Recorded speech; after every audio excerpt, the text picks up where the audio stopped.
नमस्कार। जगतगुरु भगवान श्री कृष्ण जी के चरणों में कृतज्ञतापूर्वक वंदन करता हूँ। सनातन संस्था एवं हिंदू जनजागृति समिति की ओर से धर्म संवाद के इस विशेष कार्यक्रम में मैं कार्तिक सालुंके आप सभी का हार्दिक स्वागत करता हूँ। बंधुओं, पिछले कुछ दिनों से हमने इस धर्म संवाद के कार्यक्रम में धर्म विज्ञान यह नई मालिका प्रारंभ की है। इस मालिका को प्रारंभ करने का उद्देश्य यही है कि जो बुद्धिजीवी है, विज्ञानवादी है, इनको धर्म का महत्व पता चले और जो धर्म को मानने वाले हैं उनकी धर्म के ऊपर श्रद्धा बढ़े। इस उद्देश्य को लेकर हम ये धर्म विज्ञान का कार्यक्रम कर रहे हैं।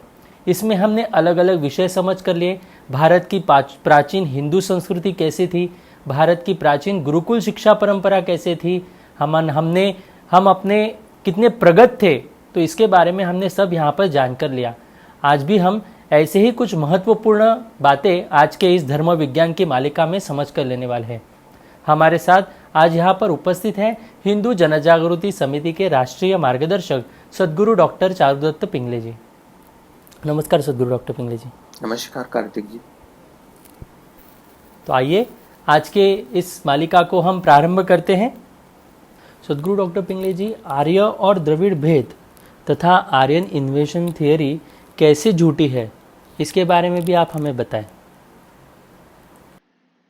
फिर से मेरे मन में एक प्रश्न आता है कार्तिक जी, जो मैक्स मूलर या ये यूरोपियन क्रिश्चियन देश आर्यन इन्वेजन थियरी रख रहे हैं, क्या वो ये धाड़स कर सकते हैं कि भारत में क्रिश्चियन इन्वेजन थियरी लिखकर कोई भारत का इतिहास लिखे, पुनर्लिखित करे?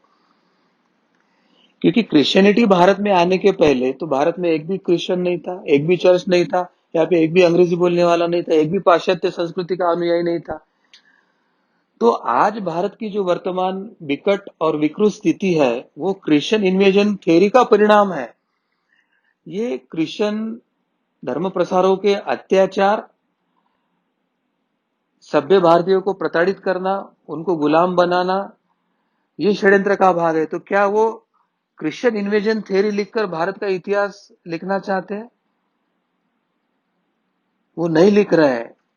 तो वो नहीं लिख रहे, इसका मतलब वो अपनी बुराई नहीं करना चाहते हैं, परंतु भारत में भारतीय जनमानस को असंगठित करने के लिए उन्होंने ये झूठी आर्यन इन्वेजन थ्योरी लगाई है। डिवाइड एंड रूल के पॉलिसी के तहत यह पहला तथ्य हमें समझने की आवश्यकता है।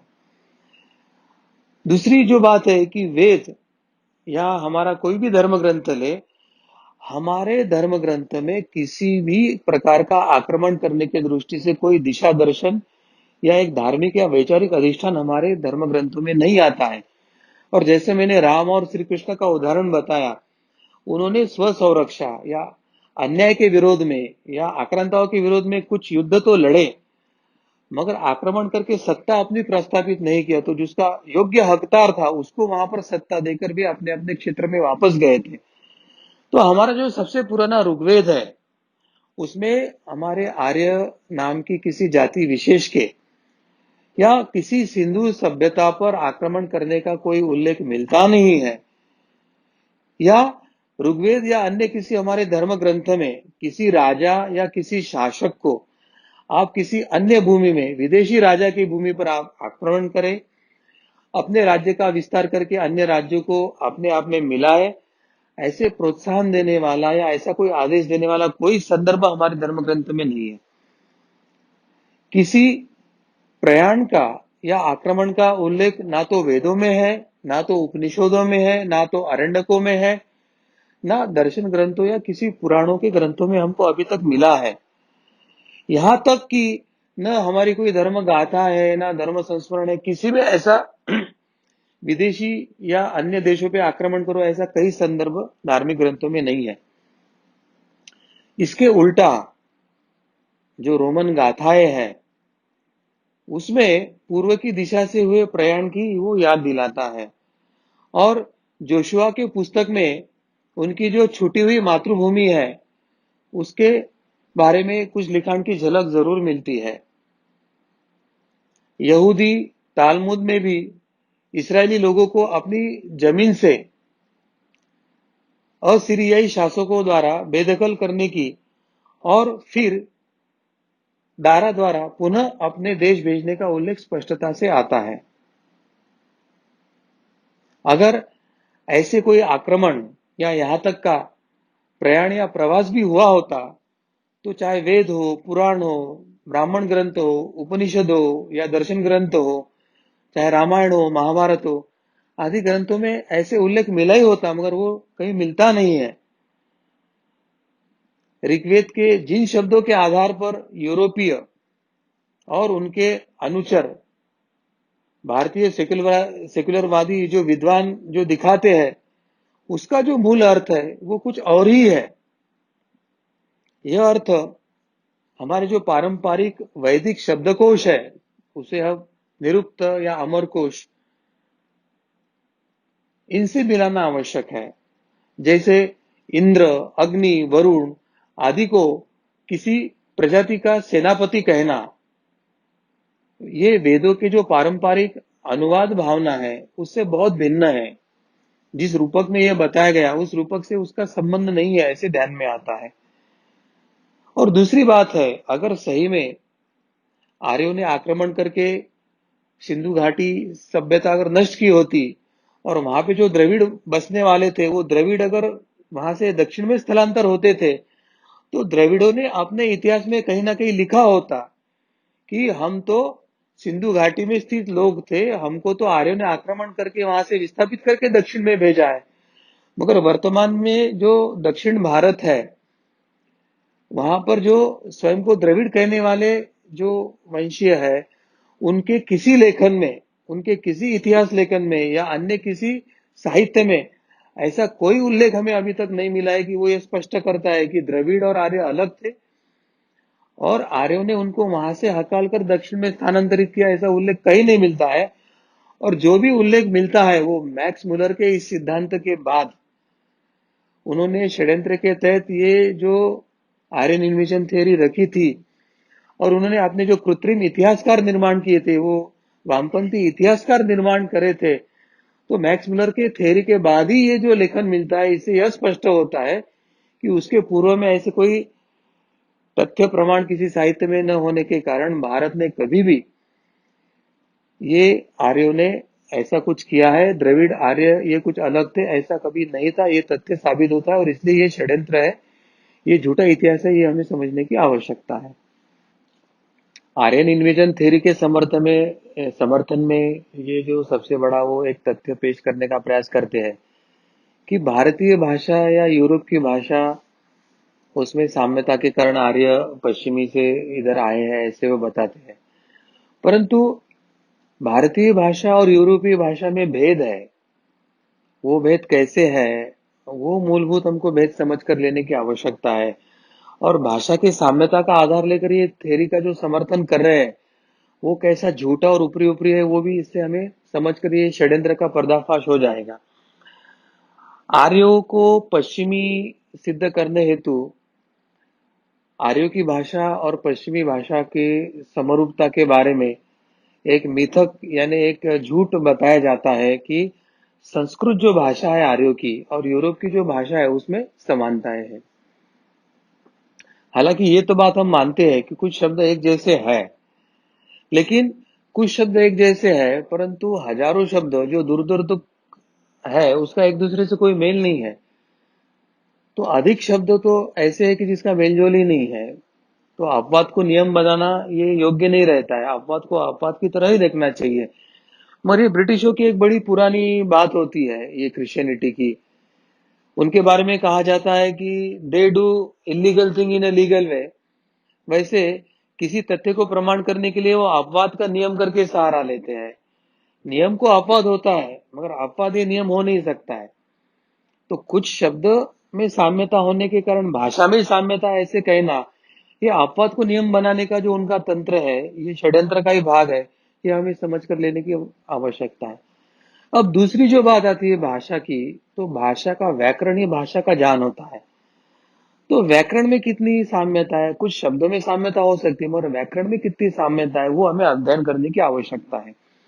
और अंग्रेजी और संस्कृत भाषा के व्याकरण में अत्यंत भिन्नता है।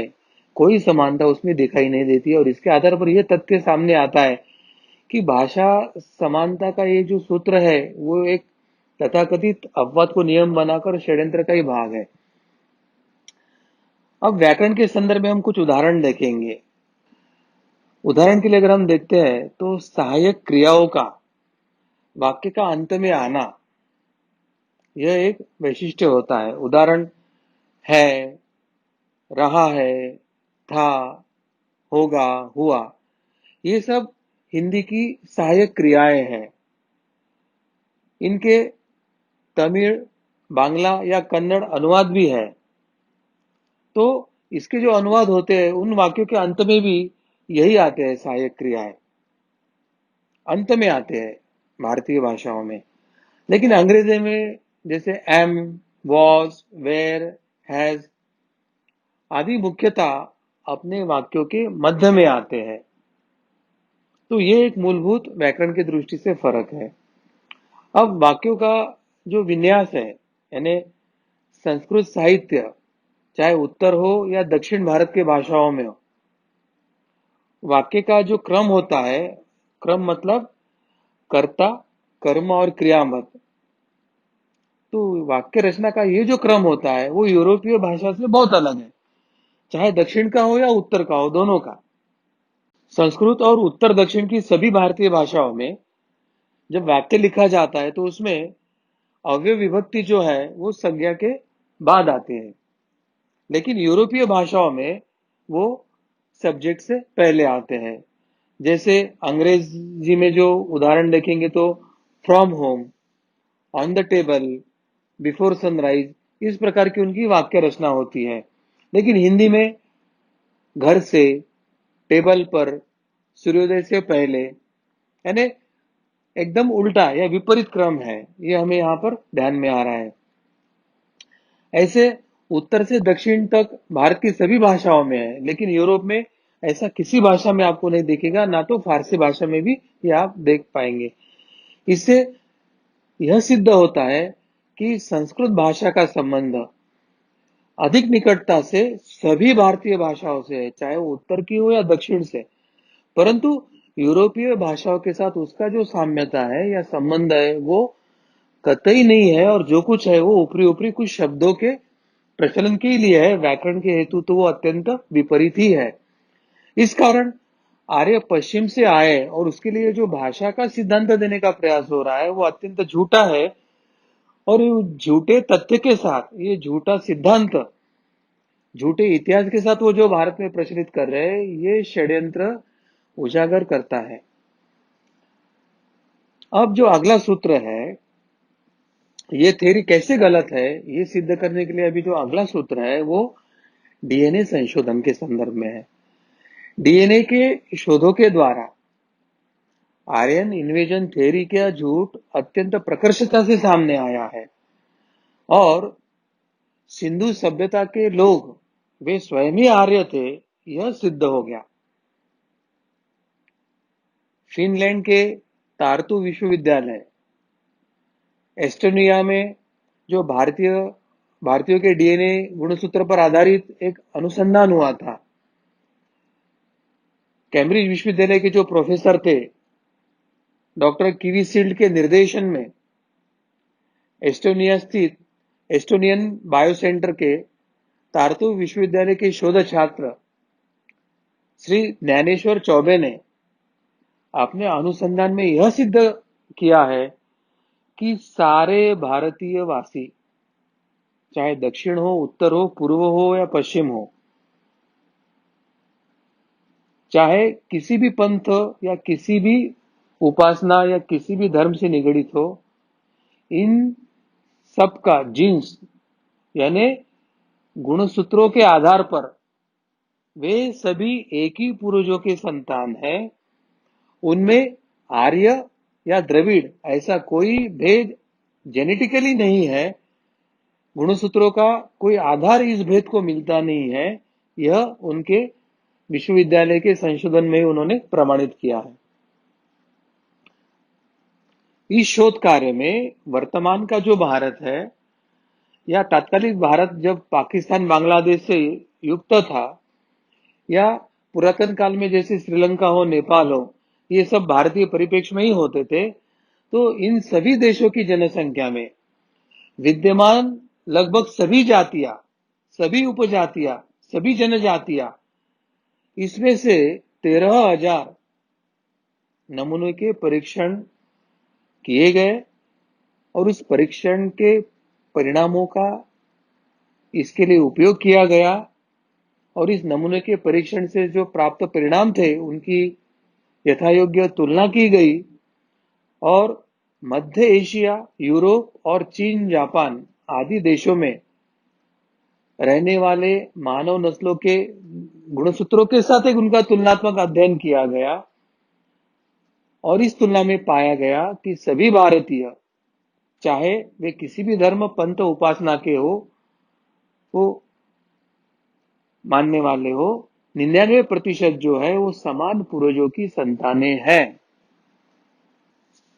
इससे यही सिद्ध होता है कि भारत में जो ये आर्य द्रविड़ कृत्रिम विवाद निर्माण किया गया, ये अत्यंत व्यर्थ विवाद है और ये जो ईसाई इन्वेजन थ्योरी का ये डिवाइड एंड रूल वाला जो ये षड्यंत्र है, वो उसको उजागर करता है।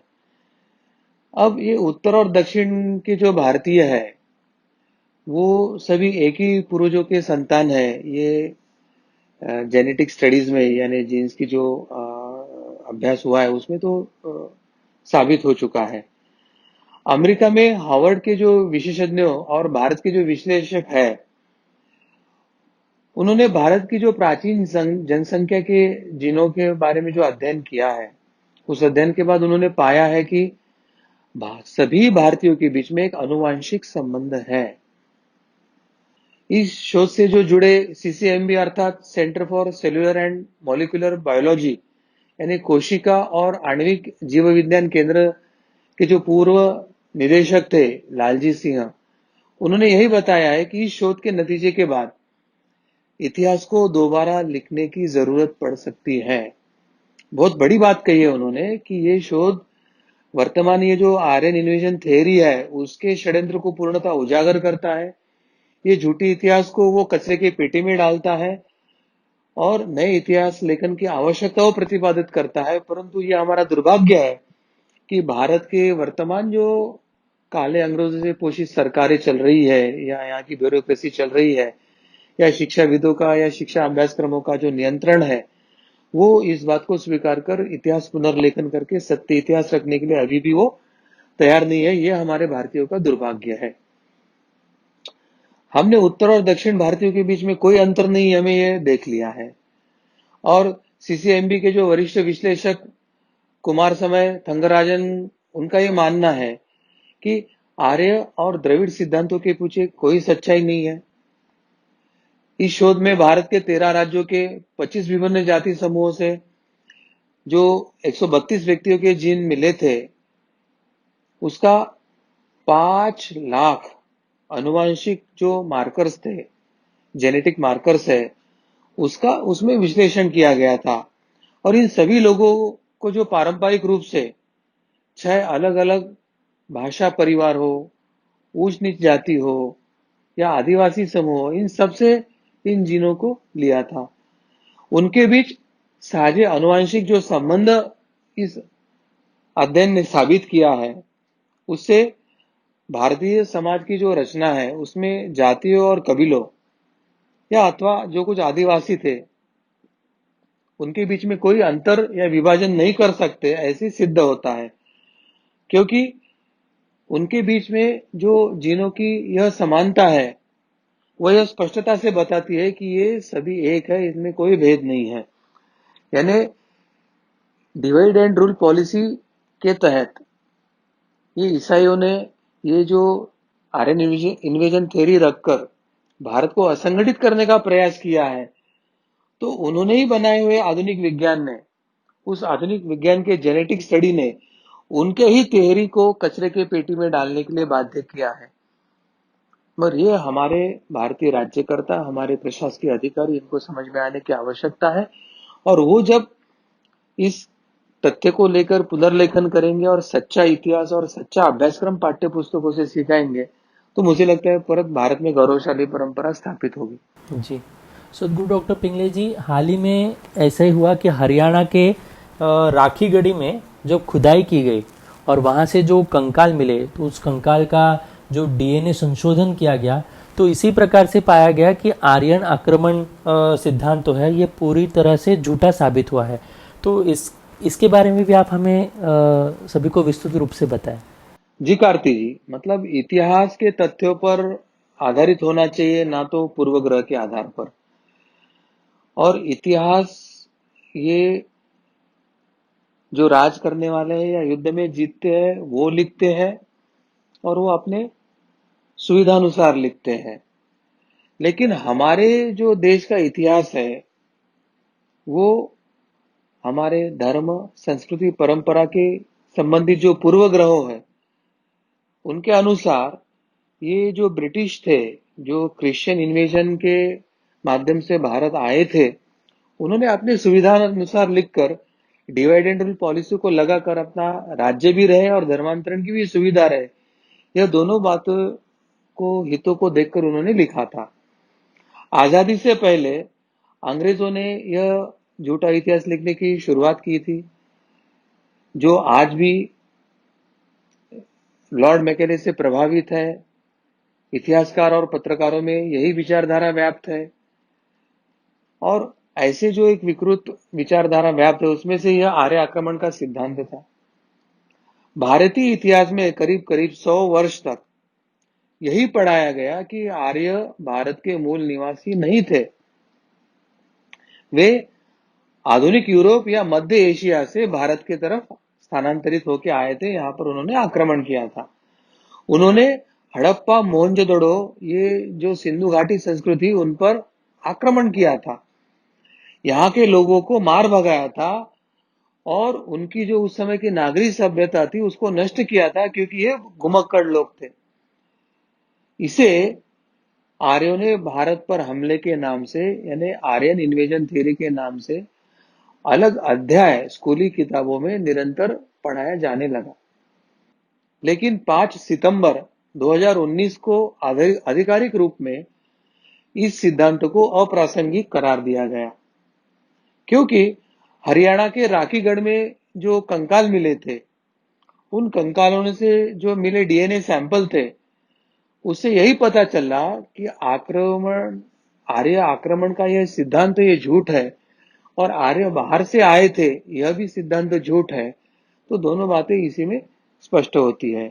राखीगढ़ यह हरियाणा के हिसार जिले में सरस्वती तथा दृश्यद्वती नदी जो है उसके शुष्क क्षेत्र में स्थित एक महत्वपूर्ण ऐतिहासिक स्थान है। राखीगढ़ यह सिंधु सभ्यता का भारतीय क्षेत्रों में धोलावीरा के बाद दूसरा विशालतम ऐतिहासिक नगर है, जो उत्खनन में हमने पाया है। राखीगढ़ से हड़प्पा के प्रारंभी एवं परिपक्व हड़प्पा युग, इन दोनों कालों के प्रत्यक्ष प्रमाण, स्पष्ट प्रमाण मिले हैं। अमेरिकी साइंटिफिक जर्नल में प्रकाशित एक रिपोर्ट के मुताबिक ये जो सेल नाम का उनका जर्नल था, उसमें सरस्वती सभ्यता के मानव का जीन पश्चिमी विदेशी लोगों के जीन से नहीं मिलता है, यह इस अभ्यास में सिद्ध हुआ था। पुणे के डेक्कन कॉलेज ऑफ आर्कियोलॉजी के जो प्रोफेसर है वसंत शिंदे जी, उनके अगुवाई वाले टीम ने 2015 में राखीगढ़ी के मिट्टी के टीलों को खुदवाना शुरू किया था। बस्ती से करीब 1 किलोमीटर दूर 4500 वर्ष पुराने कुछ कंकाल उसमें मिले। वैज्ञानिकों ने राखीगढ़ में मिले इस नरकंकालों के अवशेषों का डीएनए टेस्ट करवाया, और डीएनए टेस्ट से यह पता चला कि विदेशी जो लोग थे उनके डीएनए से यहाँ के कंकालों के डीएनए मिल नहीं रहे थे। तो पश्चिमी विदेशी लोगों के डीएनए से इन कंकालों के डीएनए का मेलजोल न होने के कारण आर्य बाहर पश्चिमी क्षेत्र से आए, यह जो उन्होंने सिद्धांत रखा था वो वहां पर निरस्त हुआ है। और इससे आर्य के बाहर से आने की जो थ्योरी है वही मूलतः गलत साबित हो गई है। इसके अलावा यह भी उसमें कहा गया है कि शिकार करना, खेती करना या पशुपालन करना ये भारत के मूल निवासियों ने सीखा था। इस रिपोर्ट को तैयार करने वाली जो टीम के प्रमुख प्रोफेसर वसंत शिंदे ने इकोनॉमिक टाइम्स में यह कहा है कि इन पेपर्स में इस तरफ इशारा जा रहा है कि आर्यों के हमले और वे विदेश से आए, यह दोनों जो दावे हैं वो ये अभ्यास है वो निरस्त करता है। इसके अलावा उन्होंने यह साफ कह दिया था कि शिकार संग्रह से जो आधुनिक समय में सभी विकास यहाँ के लोगों ने खुद नहीं किए थे। यानी यहाँ के लोगों ने जो पश्चिमी लोगों से सीखा है ऐसे जो दावा किया जाता तो ऐसा कुछ नहीं था। तो शिकार इत्यादि जो सब ये थे वो उन्होंने कृषि इत्यादि सब यही स्वयं ने खुद से सीखे थे। हड़प्पा मोहनजोदड़ो के लोग इस विशाल भूखंड के मूल निवासी थे। इन्होंने ही वेदों और उपनिषदों की रचना किया। अब यहाँ पर वो तथ्य आता है जो वेदों की संस्कृति से अलग दिखाने का प्रयास चल रहा था, आर्यों से अलग दिखाने का प्रयास कर रहा था। तो ये अभ्यास में यह तथ्य सामने आया कि इन्होंने ही वेदों और उपनिषदों की रचना किया है। जिन्हें इतिहास में आर्य जाति कहा जाता है वे भी यही लोग थे, सिंधु घाटी के ही लोग थे। यहीं से लोग मध्य एशिया की ओर गए थे। जो दावा किया जाता है कि पश्चिमी और मध्य एशिया से भारत में आर्य आए थे, उसका उल्टा सिंधु घाटी से, यहीं से लोग सिंधु घाटी के बाहर मध्य एशिया या पश्चिमी की ओर गए थे, यह इससे प्रमाणित होता है। बिल्कुल ये सिद्धांत का जो षड्यंत्र है वो यहां पर उजागर होता है। रिपोर्ट में 3 बिंदुओं को मुख्य रूप से उन्होंने दर्शाया प्रोफेसर वसंत शिंदे की रिपोर्ट में। पहला, प्राप्त कंकाल उन लोगों से ताल्लुक रखता था जो दक्षिण एशियाई लोगों का हिस्सा थे। दूसरा, 12,000 साल में एशिया में एक ही जीन रहा। भारत में जब विदेशियों के आने की बाद या विदेशी आने की वजह से जिनमें मिक्सिंग होती रही, तो एक प्रकार से आर्य इन्वेजन थ्योरी नहीं है, ये इस्लामिक इन्वेजन थ्योरी या क्रिश्चियन इन्वेजन थ्योरी है, ये इससे सिद्ध होता है। तीसरी, भारत में खेती करना और पशुपालन करने के जो लोग हैं वो कहीं बाहर से नहीं आए, तो वो स्थानिक ही थे। और हड़प्पा सभ्यता के बाद आर्यन बाहर से आए होते तो अपनी संस्कृति साथ लाए। हड़प्पा सभ्यता के बाद अगर आर्य बाहर से आए होते तो वो अपनी संस्कृति साथ लेकर आते थे। आर्यन इन्वेजन थ्योरी को भारत में कई इतिहासकारों ने बढ़ चढ़ाकर बढ़ावा दिया, जिसमें वैदिक प्रथाओं को एक विदेशी प्रथा के रूप में स्थापित करने का प्रयास उन्होंने किया था, जो कि एक बड़े षड्यंत्र के तहत हो रहा था। इस सिद्धांत का उपयोग आधुनिक भारत में राजनीतिक दलों द्वारा उत्तर बनाम दक्षिण ऐसे विभाजन के लिए उसका उपयोग किया गया, जिसके कारण अपनी वोट बैंक हो या अपनी सत्ता आबादित रहे, इसके लिए ये डिवाइड एंड रूल की पॉलिसी उपयोग किया गया। ये भारतीय का मूल दुर्दैव है। जो राजनीतिक पार्टियां या जो पॉलिटिकल पार्टी देश के मूल निवासी ये स्पष्टता से द्रविड़ है और विदेशी आर्य भारत में आकर वो उत्तर भारत में बसे थे, इस रूप में दिखाने का जो प्रयास कर रहे थे, इसमें डीएमके हो या अन्य द्रमुक जैसी पार्टियां हो, इन्होंने आजादी के बाद के अनेक दशकों में अपने क्षेत्रवादी राजनीतिक पार्टी का सत्ता का समीकरण बनाने हेतु लोगों को बांटना, डिवाइड एंड रूल की पॉलिसी लगाना और अपनी सत्ता आबादित रखने का प्रयास और षड्यंत्र किया है। इसके भी प्रमाण हम देख रहे हैं। लेकिन राखी गढ़ी के इस रिसर्च से यही पता चलता है कि सिंधु सरस्वती घाटी की जो सभ्यता है और अभी जो ये क्षेत्र में रहने वाले लोग हैं उन सभी का जीन एक ही है। पुरातत्ववेत्ता प्रोफेसर वसंत शिंदे ने अपने शोध के निष्कर्ष में यही कहा है कि हमारे पूरे अध्ययन के दौरान सिंधु घाटी सभ्यता के समय के जो कंकाल की हमने जांच की है, इस अध्ययन में भारतीय प्रायद्वीप में जो फैले हुए, चाहे किसानों हो या दक्षिण भारतीय हो या उत्तर भारतीय हो, चाहे छोटी बड़ी जाति के हो या जंगल या आदिवासी क्षेत्र के हो, जिससे यह पता चलता है कि भारत के किसान हो या ईरान के किसान हो, उनके संदर्भ में कोई समानता नहीं है। इसके साथ ही इस अध्ययन से दक्षिण एशिया में रह रहे लोगों के पूर्वज के बारे में भी पता लग चुका है, चला है। परंतु दुर्भाग्य की बात यही है कि इतना सब सिद्ध होने के पश्चात भी भारत तथा यूरोप के इतिहास अध्ययन में अभी भी यह सिद्धांत झूठा है, यह बताया नहीं जाता है। तो वारंवार बदलाव किए जाने के बाद भी, वारंवार इस काल्पनिक सिद्धांत झूठी इतिहास को आगे बढ़ाने के बाद भी, उसके समय समय पर झूठा होने के तथ्य मिलने के बाद भी अभी भी इस सिद्धांत को झूठा मानने के लिए भारत तथा यूरोप के तथाकथित दक्षिणपंथी हो या वामपंथी हो, इतिहासकार अभी तैयार नहीं है। आज भी द्रविडियन राजनीतिक पार्टियां इस झूठे सिद्धांत का उपयोग करके अपनी राजनीति करके अपने सत्ता की रोटी सेक रहे हैं। अब तो वह आर्य को भारत के बाहर करने की मांग लेकर नए अभियान छेड़ रहे हैं तथा संविधान के 8वें परिशिष्ट में जो परिगणित भारतीय भाषाओं की सूची है, उस भारतीय भाषाओं में से संस्कृत को हटाने की मांग ये लोग कर रहे हैं। भारत सरकार को अब इस झूठे सिद्धांत को प्रचारित करने पर बंदी लाना चाहिए। ये जो आधुनिक विज्ञान के आधार पर उत्खनन में जो तथ्य मिले हैं, उसके साथ जो जेनेटिक स्टडी में भारतीय उपखंड के सभी लोगों का जीन्स एक ही है, यह सिद्ध हो रहा है, तो ये आर्यन इन्वेजन थ्योरी पूर्णतः निरस्त होती है। अपितु मैं यह कहना चाहता हूं कि भारत में आर्यन इन्वेजन तो कभी हुआ ही नहीं, क्योंकि सबका डीएनए एक था। परंतु वर्तमान में जो धर्मांतरित मुस्लिम है, धर्मांतरित ईसाई है, या भारत में जो अभी चर्च संस्कृति हो या मस्जिद या दरगाह की संस्कृति बढ़ रही है, या वर्तमान में जो भारत का पाश्चात्यकरण हो रहा है या भारत का जो इस्लामीकरण हो रहा है, ये पूरे षड्यंत्र के पीछे क्रिश्चियन इन्वेजन थ्योरी और इस्लामिक इन्वेजन थ्योरी है।